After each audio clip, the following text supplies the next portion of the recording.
раиси Бонки миллии Тоҷикистон сабабҳои афзоиши нархи маҳсулотро ки дар моҳҳои ахир боис ба нигаронии сокинон шудааст шаҳр дод.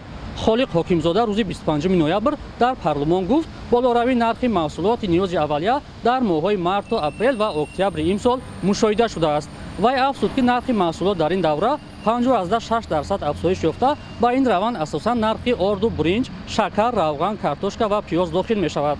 раиси Бонки миллӣ иддао кард ки ба болоравии нархҳо сабабҳои гуногун аз ҷумла фишорҳои берунӣ дар пайи авҷ гирифтани бемории коронавирус, маҳдуд шудани ҳамлу нақл, кам гардидани баъзе аз маҳсулоти асосии хӯрокворӣ ва ба таҳлука афтодани мардум таъсир расондааст. соҳибкорон мегӯянд сабаби болоравии якбораи нархҳо бинобар поин омадани қурби пули миллӣ дар баробари доллари амрикоӣ аст.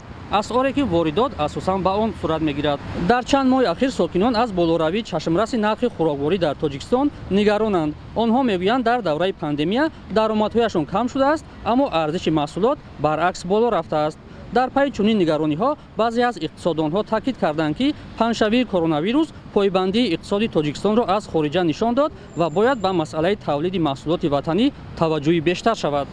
ҳоким Холиқзода дар ҷаласаи парлумонӣ ҳамчунин дар бораи болоравии қурби сомонӣ дар баробари доллари амрикоӣ суҳбат намуд.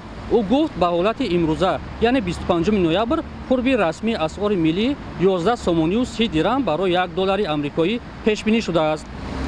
раиси Бонки миллӣ гуфт идомаи тавозуни манфии савдои кишвар, коҳиши интиқоли маблағҳо аз сабабҳои тағйиротҳо дар бозори асъор мебошад. Алишер Зарифӣ, Шаҳлои Абдулло, Радиои Озодӣ, Душанбе.